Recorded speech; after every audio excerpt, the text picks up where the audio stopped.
Pemirsa, tahun 2025, tahun politik tanpa drama yang seharusnya bahagia rakyatnya. Namun tak semudah gegap gempita, yang ada malah berbagai rintangan yang harus dikejar solusinya.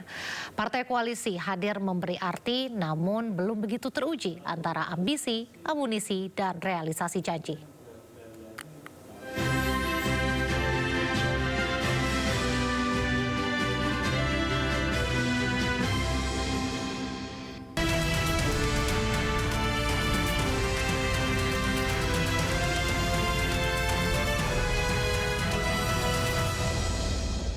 Situasi politik Indonesia 2025.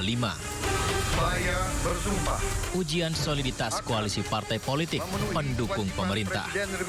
Tahun politik tanpa drama yang seharusnya bahagia rakyatnya, namun tak semudah gegap gempita. Yang ada malah berbagai rintangan yang harus dikejar solusinya. Partai koalisi hadir memberi arti, namun belum begitu teruji antara ambisi, amunisi, dan realisasi janji.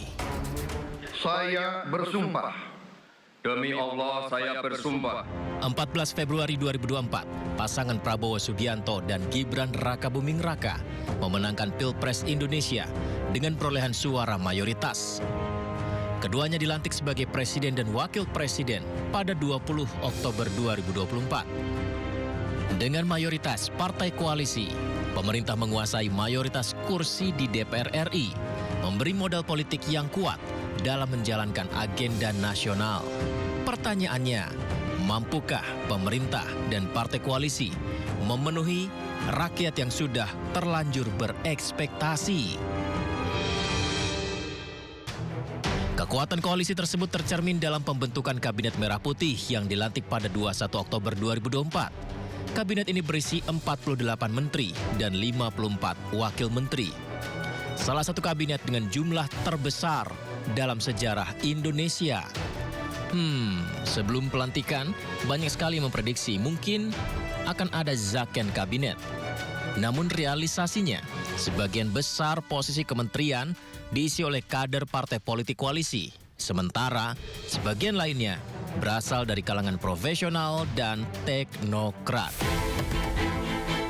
Apapun itu, semua bersatu dalam satu nadi, satu visi, membawa misi yang berani. Melalui programnya, pemerintah didukung partai koalisi yang berani unjuk gigi.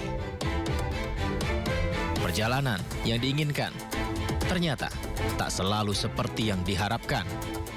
Implementasi yang kerap mengganjal memunculkan jalan terjal karena ada harga yang mahal untuk pemenuhan kebutuhan rakyat yang vital. Sorotan publik malah tertuju pada komunikasi dan pernyataan sejumlah pejabat kabinet dan wakil rakyat. Beberapa pernyataan menteri jadi viral dan menuai kritik luas masyarakat. Ya, pemerintah bersama wakil rakyat justru menghadapi kritik publik akibat pernyataan dan kebijakan yang dianggap tidak sejalan. Padahal ini aspirasi masyarakat yang harus dijalankan. Fenomena ini menunjukkan tingginya ekspektasi publik terhadap pejabat negara, terutama di era keterbukaan informasi dan dominasi media sosial. Gelombang kritik publik kemudian berkembang jadi kemarahan yang lebih luas di tahun 2025. Siapa yang menyangka? Sejumlah pernyataan anggota DPR, pernyataan pejabat negara memicu ketidakpuasan masyarakat dan puncaknya terjadi aksi unjuk rasa di berbagai daerah.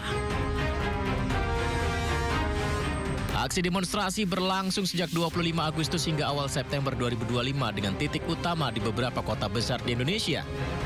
Pada 29 Agustus 2025, beberapa aksi berubah menjadi kepanikan, ditandai dengan penentrokan antara massa dan aparat keamanan, pembakaran fasilitas umum, serta gangguan aktivitas masyarakat. Ini sempat menjadi satu momen yang serius bagi pemerintah dan partai politik. Dan bisa dikatakan ini salah satu ujian bagi partai koalisi bersama pemerintah. Dan pelajarannya bahwa komunikasi, kebijakan, sikap pejabat publik ternyata memiliki dampak langsung terhadap stabilitas sosial dan keamanan nasional. Kepekaan terhadap perasaan masyarakat harus juga diutamakan. Merespon situasi itu, Presiden Prabowo Subianto melakukan langkah politik melalui reshuffle kabinet. Reshuffle pertama pada 19 Februari 2025 mengganti Menteri Pendidikan, Sains dan Teknologi Satrio Brojonegoro yang digantikan oleh Brian Yuliarto. Pergantian ini disebut sebagai upaya meningkatkan efektivitas dan respon kebijakan di sektor pendidikan serta riset. Reshuffle kedua, 8 September 2025. Tahap ini beberapa posisi strategis mengalami perubahan termasuk Menko Bidang Politik dan Keamanan, Menteri Keuangan Sri Mulyani, Menteri Perlindungan Pekerja Migran Indonesia Abdul Qadir Karding, Menteri Koperasi Budi Aris Setiadi, serta Menteri Pemuda dan Olahraga Dito Aryo Tejo. Reshuffle ini mencerminkan upaya Presiden menata ulang satu persatu memulai lagi kinerja kabinet sekaligus meredam tekanan publik dan dinamika internal koalisi. Padahal pemerintah tengah menjalankan program andalannya, makan bergizi gratis. Yang dalam perjalanannya, ternyata MBG pun masih ada pro kontra di lapangan. Pemerintah lagi-lagi mencoba untuk berbenah dengan maraknya dugaan siswa keracunan akibat kebersihan SPPG. Tak hanya di situ, terjadi kecelakaan mobil SPPG menabrak siswa di salah satu sekolah dasar. Ini membuat semua publik terbelalak. Pemerintah pun merespon cepat dengan evaluasi pelaksanaan MBG tetap harus dilakukan, tapi harus ada perbaikan. Untuk mobil MBG. Partai koalisi pun tetap mendukung program unggulan ini.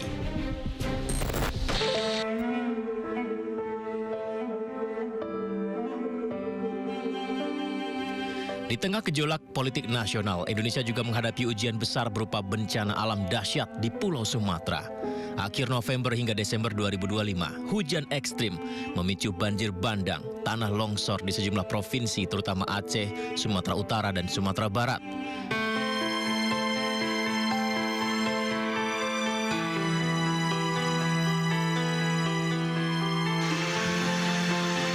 Bencana menyebabkan lebih dari 1.000 orang meninggal dunia, ratusan orang dinyatakan hilang, 5.000 orang mengalami luka-luka, dan lebih dari 3,3 juta warga terdampak dengan hampir 1 juta orang terpaksa mengungsi akibat rusaknya permukiman dan infrastruktur. Ramai di media sosial, beberapa pihak menginginkan adanya status bencana nasional.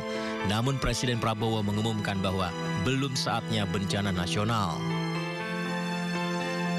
Dari argumentasi yang berbeda ini, tentu juga menguji stabilitas dan konsistensi dari partai koalisi apakah tetap mendukung dari langkah pemerintah ini. Di luar daripada itu, Presiden Prabowo Subianto memerintahkan penanganan darurat nasional. Pemerintah pusat mengerahkan TNI, Polri, BNPB, serta sejumlah kementerian terkait untuk evakuasi, distribusi, logistik, dan pemulihan infrastruktur. Sejumlah menteri turun langsung ke lokasi bencana sebagai bentuk tanggung jawab negara terhadap korban di sana.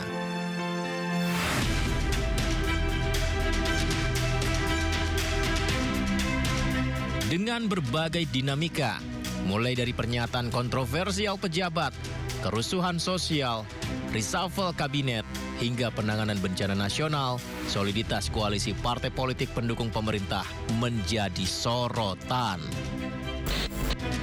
Sejumlah elit partai menegaskan komitmen tetap dukung pemerintah Prabowo Gibran hingga akhir masa jabatan.